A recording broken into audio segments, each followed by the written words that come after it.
Sa video na ito ay pag-uusapan po natin ang isang bagong estratehiya na inirekomenda ng isang eksperto para mapa-stable ang presyo ng Pi Network.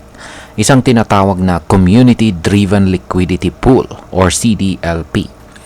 Alam natin na marami pong Pinoy ang naging interesado rito kay Pi Network mula pa noong nagsimula ito dahil libre lang itong minimina sa app gamit ang ating cellphone. Pero nitong mga nakaraang buwan, unti-unting nabawasan na po ang excitement ng marami dahil pababa ng pababa ang presyo ng Picoin kung saan ay halos bumagsak na ito sa presyong 0.30 or 30 cents. Kaya sa video na ito ay pag-uusapan po natin kung ano ba itong community-driven liquidity pool na ito at paano po ito makakatulong sa presyo ni Picoin. At syempre, aalamin din natin kung paano ito gumagana, ano po ang maging epekto nito sa ecosystem ni Pi Network at ang implikasyon nito para sa atin bilang mga interesadong investors at traders dito kay Picoin. At ayan, bago po tayo magpatuloy ay pakibasa na lamang po ang disclaimer dito sa ibaba ng ating screen. At ayan, simulan po natin sa kung ano po ang community-driven liquidity pool na ito para kay Pi Network. Ayan, ayon po sa isang eksperto na nagngangalang Satoshi Nakamoto. Ayan, hindi natin alam kung siya ba talaga yung pseudonym. Ayan, or yan, kung siya nga ba talaga itong si Ginoong Satoshi Nakamoto. Ayan, sa mga hindi po nakakaalam, si Ginoong Satoshi Nakamoto ay siya po ang Bitcoin creator.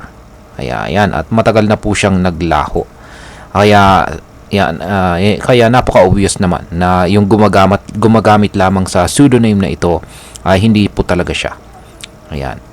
Ang CDLP ayon po sa kanya ay isang decentralized o hindi kontrolado ng iisang central authority na sistema kung saan ang mismong mga users ng Pi Network ang siyang nagtutulungan para mapanatiling matatag ang presyo ni Picoin. Sa madaling salita, ito ay isang community effort kung saan bawat user ay magkukumit na bibili ng fixed amount ng Picoin kada buwan. Halimbawa ay magsiset ka po ng commitment na bibili ka ng Picoin na nagkahalaga ng $10 buwan-buwan. Consistent po itong gagawin ng lahat ng kasali sa pool. Yan. Pero take note, ikaw pa rin ang may hawak ng sarili mong Picoin. Walang middleman, walang centralized entity. Ikaw ang boss ng wallet mo. Ngayon is paano naman po nito mapipigilan ang pagbagsak ng presyo? Yan. Simple lamang po. Dahil may regular na demand galing sa mga members ng CDLP na bumibili ng Picoin kada buwan, tumataas po ang liquidity. Ibig sabihin ay may sapat po na volume ng pagbili sa market. Habang tumataas po ang demand, pero controlled o mababa naman ang supply na nasa sirkulasyon, napipigilan po nito ang biglaang pagbaba ng presyo. Parang ganito, imagine mo na may isang product na laging binibili ng maraming tao buwan-buwan. Kahit may magbenta nito sa mas mababang presyo, hindi agad babagsak ang value kasi may sapat na buyers na willing pong bumili kahit paunti-unti. Kaya yan ang tinatawag na market depth at ito po ang goal ng CDLP. Ayan. Ngayon ay long-term strategy ba ito o pang madalian lamang? Ang sabi po ni Nakamoto, hindi ito short-term strategy. Ayan, hindi ito para sa mga gustong yumaman agad-agad. Isa itong pangmatagalang plano para maging mas stable ang Pi Network. Hindi lang ang presyo kundi pati na rin ang ecosystem nito. Pero may ibang panukala rin gaya ni Dr. Altcoin na nagsasabing dapat magsunog ng tokens o mag-burn ng malaking amount ng Picoins bilang short-term solution. Ang token burning ay paraan para bawasan ang supply, kaya pwede pong tumaas ang presyo kung stable ang demand. Pero ang CDLP ay mas nakatuon po sa long-term sustainability.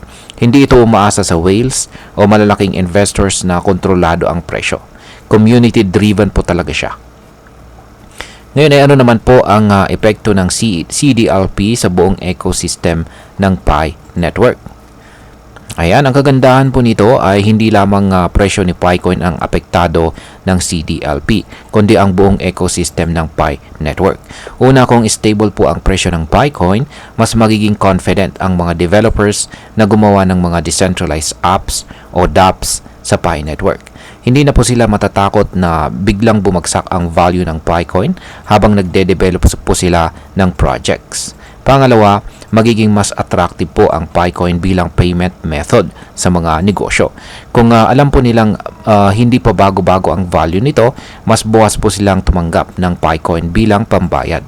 At panghuli, ang mga holders po ng Picoin ay posibleng makakuha ng rewards mula sa mga dApps sa hinaharap. Posible ring mas dumami ang mga totoong use cases ng Picoin dito sa totoong mundo. At ayan, ngayon ay posible nga bang umabot sa $100 million na inflow? Ayan, pwede bang umabot ang ayan, sa $100 million na inflow itong si Picoin? Ayan, ayon po kay Nakamoto, kung bawat membro ng CDLP ay mag-commit ng kahit $10 kada buwan, pwede itong lumikha ng steady na $100 million na inflow sa market ni Pi Network. At dahil decentralized po ito, ay hindi kailangan ng mga centralized exchanges gaya po ni Binance para umandar ang strategy na ito. Kaya kahit hindi pa listed sa malalaking exchanges ang Picoin, pwede pa rin itong magkaroon ng organic price growth. Ngayon ay pag-usapan naman po natin ang maaring maging epekto nito para sa atin bilang mga Pinoy crypto traders at investors ni Picoin. Ayan, una, kung sakaling maipatupad po ang CDLP na ito, mas magkakaroon tayo ng tiwala na may direksyon at plano ang Pi Network. Hindi na tayo manghuhula kung babagsak pa ito o tataas bigla.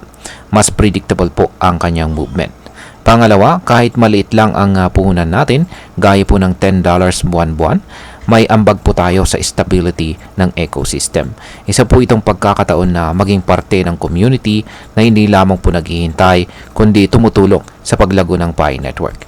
At pangatlo, kung naging stable po ang presyo, mas madali para sa atin na may maliit na kapital na magplano ng long-term investment strategy gamit ang Picoin. Parang digital cooperative na may shared mission.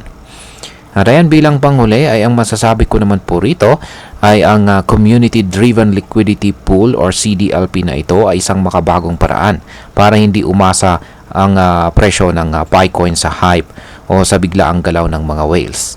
Nakadepende po ito sa sama-samang commitment ng mga users at kung magtutulungan tayo, posible po talaga itong magtagumpay. Kaya para sa akin ay magandang ideya naman po ang CDLP na ito. Sa isang mundo ng crypto na laging unstable at saka speculative, ang pagkakaroon po ng community-led strategy ay fresh at saka promising. Pero tandaan po natin, hindi po ito magic solution. Kailangan pa rin natin ng patuloy na edukasyon, research at saka tamang financial decisions. Kaya ayan, hanggang dito na lamang po tayo sa video na ito mga ka-crypto. Marami pong salamat sa panonood. Ingat po tayo lagi at God bless po sa ating lahat.